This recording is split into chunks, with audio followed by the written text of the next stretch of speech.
Coucou, bienvenue sur cette nouvelle vidéo. On est vendredi 17 décembre, donc on est là pour la 17e plante de ce calendrier de l'Avent. Oui, déjà, plus qu'une semaine, ça passe. Plus qu'une semaine, donc plus que quelques plantes à vous faire découvrir ou redécouvrir. Jusqu'à maintenant, j'espère avoir tenu un peu mon challenge, comme j'appelle ça pour moi. C'est un petit challenge de vous montrer des plantes tous les jours, de vous partager des petites choses, des astuces, des façons de cultiver ou tout simplement juste la plante en elle-même. Voilà, j'espère que ça continue à vous plaire. Et aujourd'hui, donc, on va ouvrir le 17e tiroir. Donc la 17e plante qui, j'espère, va vous plaire. Allez, c'est parti!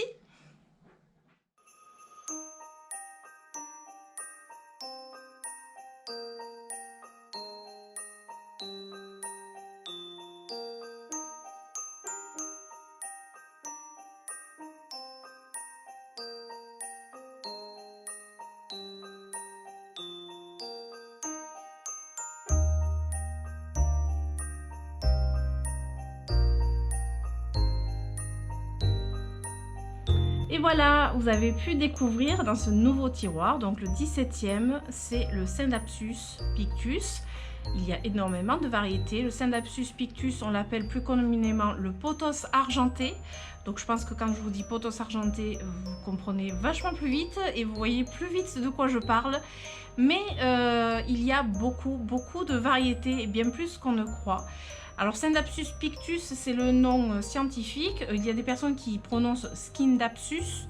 Moi je dis Scindapsus. Je pense que là aussi ça dépend aussi des régions et de notre accent, je suppose. Pour moi ça se dit Scindapsus, mais peut-être que par rapport au latin, parce que puisque ce sont des noms latins, peut-être qu'on dit Scindapsus. Il faudrait que je demande à mon fils qui fait du latin, tout simplement. Donc voilà, alors ça c'était la minute orthographe et prononciation.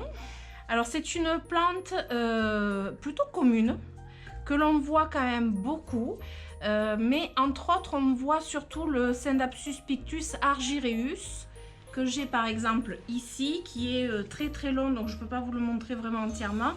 Je vous le montrerai... je vous montrerai en fait ma plantagère à pothos et vous allez comprendre un petit peu l'ampleur de ces plantes. Je vais vous filmer carrément l'étagère, ça sera beaucoup plus simple. Et du coup, là je vous montre le Pictus argyreus. Je dirais que c'est le plus commun et celui qui a les plus petites feuilles. C'est celui que je pense qu'on voit très facilement dans les jardineries, qui est accessible assez facilement. Et c'est le tout premier que j'ai pu avoir dans ma collection. Et je l'adore, il est trop choupi. Alors je vais vous montrer sur cette vidéo différents Scindapsus, mais il faut se dire qu'il y en a tellement que je suis loin de les avoir tous. Ils me plaisent tous. Après les nuances des fois sont très subtiles, donc j'avoue que je ne les vois pas toujours. Et par exemple il y a l'Exotica avec le Trébi.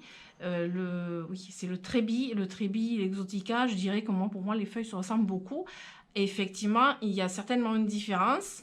Je ne dis pas le contraire, mais pour moi, ça se ressemble beaucoup. Moi, mon préféré des Scindapsus, ça va être l'Exotica. Je vais vous le montrer, mais je vous montrerai aussi sur la plantagère parce que là, clairement,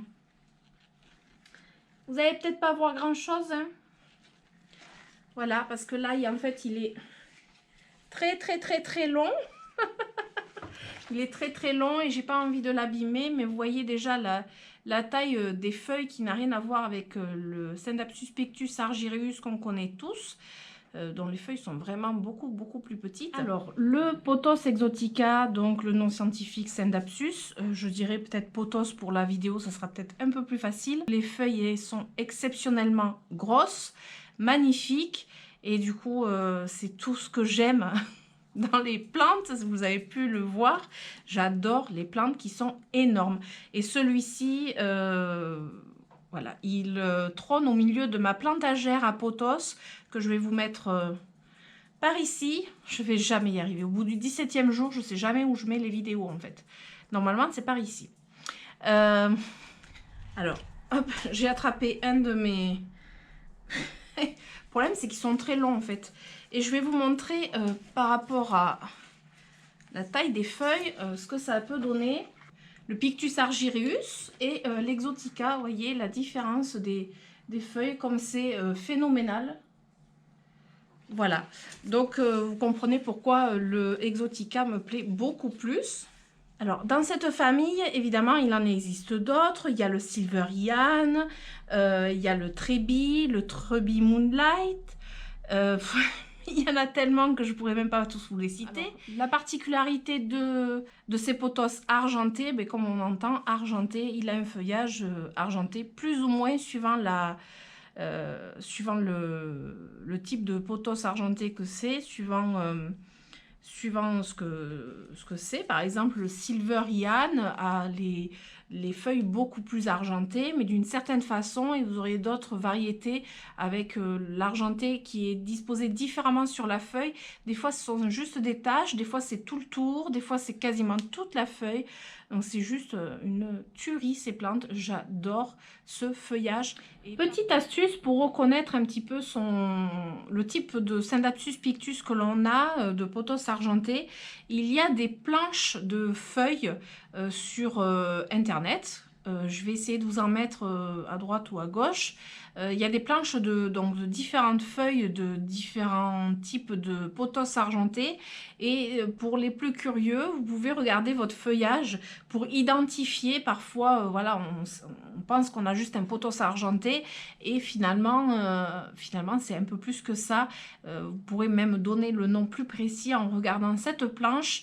Et vous allez pouvoir voir aussi une partie des divers types de pothos argentés qu'il y a, parce qu'on est loin d'avoir tous les exemplaires sur ces planches-là. Et parmi le reste du feuillage qui est bien souvent vert foncé, vert clair, à variegation, je dirais que le pothos argenté ressort beaucoup et permet de varier un petit peu les feuillages dans notre petite jungle, et du coup c'est ce qui fait son charme, entre autres. Alors, dans les pothos argentés, j'ai aussi le Scindapsus Treby Moonlight qui est complètement différent. Comme vous pouvez voir, son feuillage il est argenté mais complètement différent, la texture est complètement différente.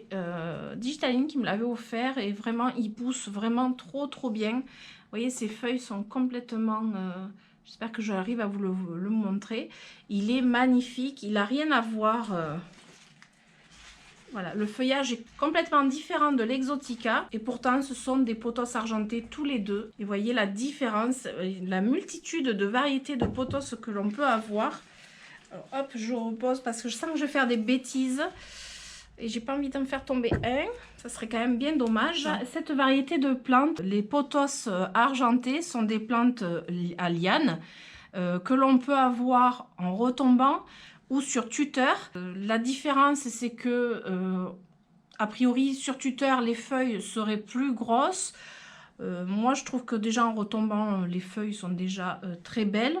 De ce que j'ai vu en jardinerie tutorée, c'est pas non plus une grosse différence à mon avis, et de ce que j'ai vu, bien évidemment.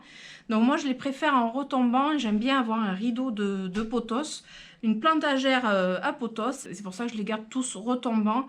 J'en ai pas un seul qui est tutoré, et je trouve pour moi personnellement plus joli comme ça.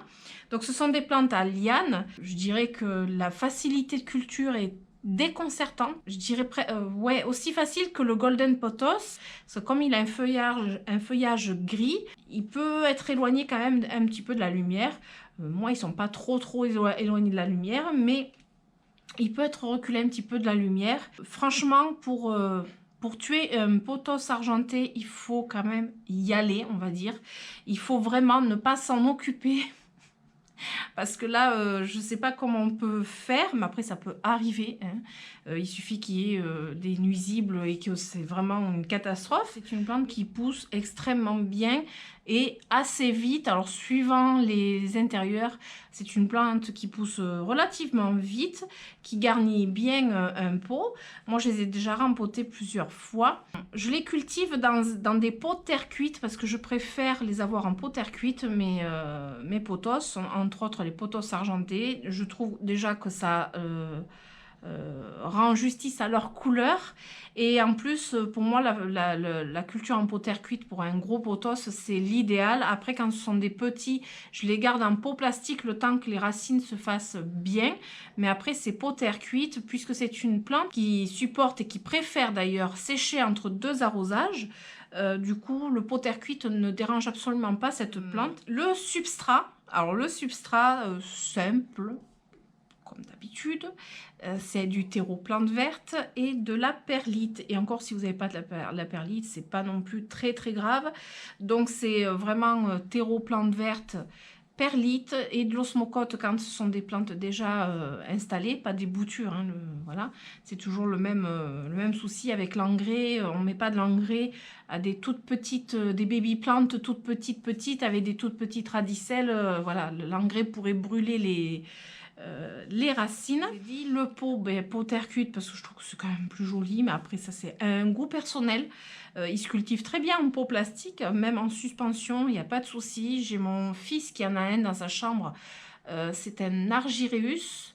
D'ailleurs il a aussi un trébi dans sa chambre et franchement c'est pas sa façon de l'entretenir que comment dire.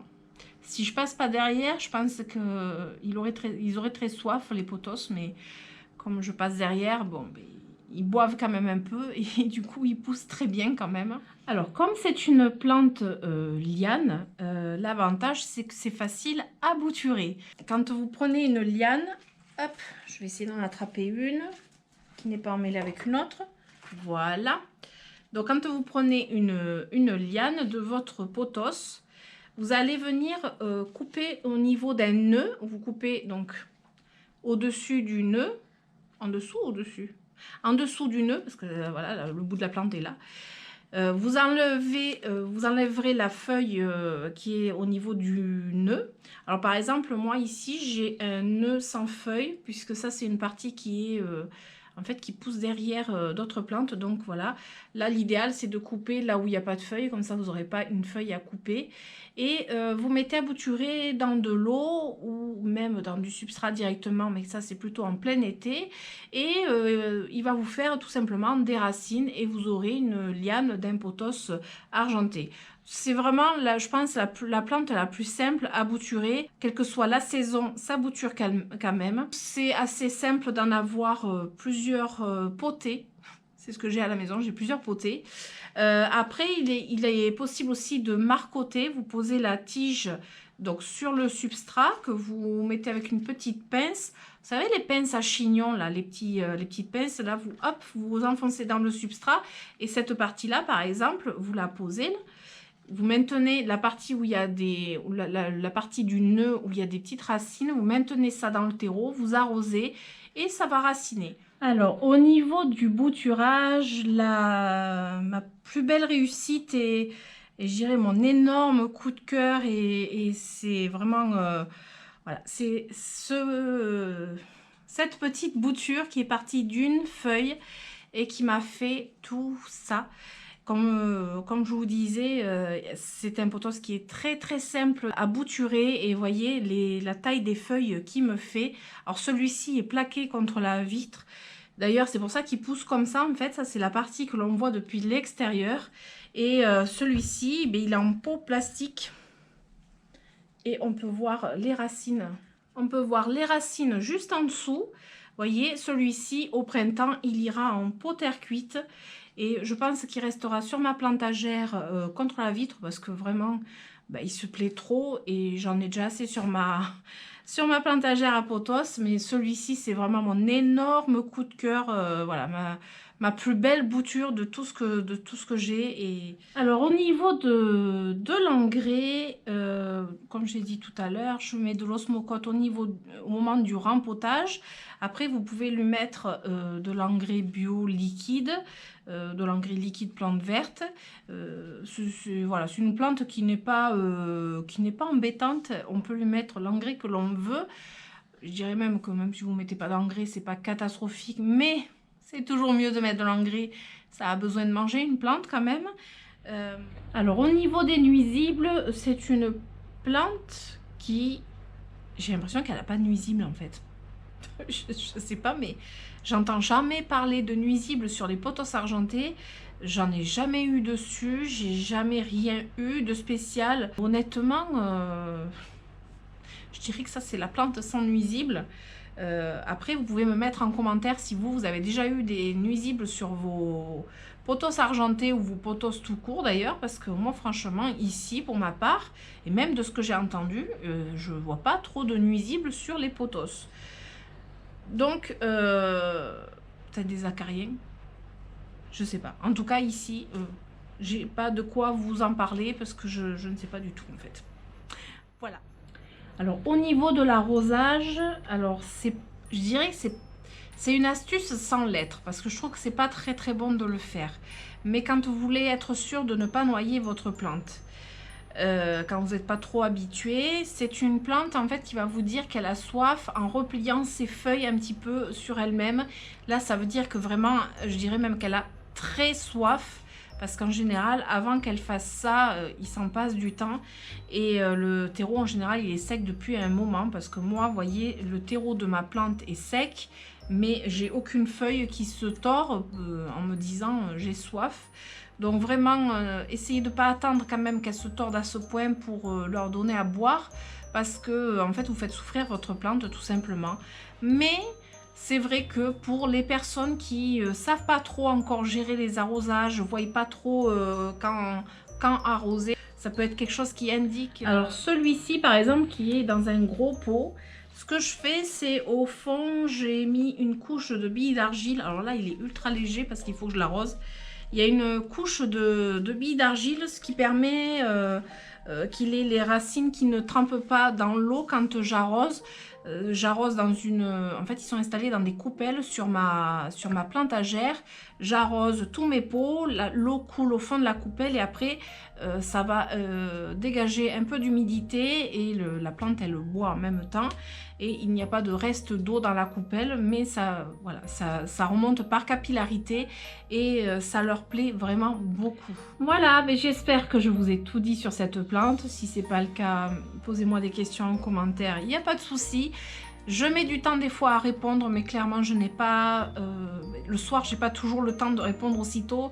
Et là, j'ai répondu à des commentaires, j'ai vu que ça faisait 4 jours qu'ils y étaient.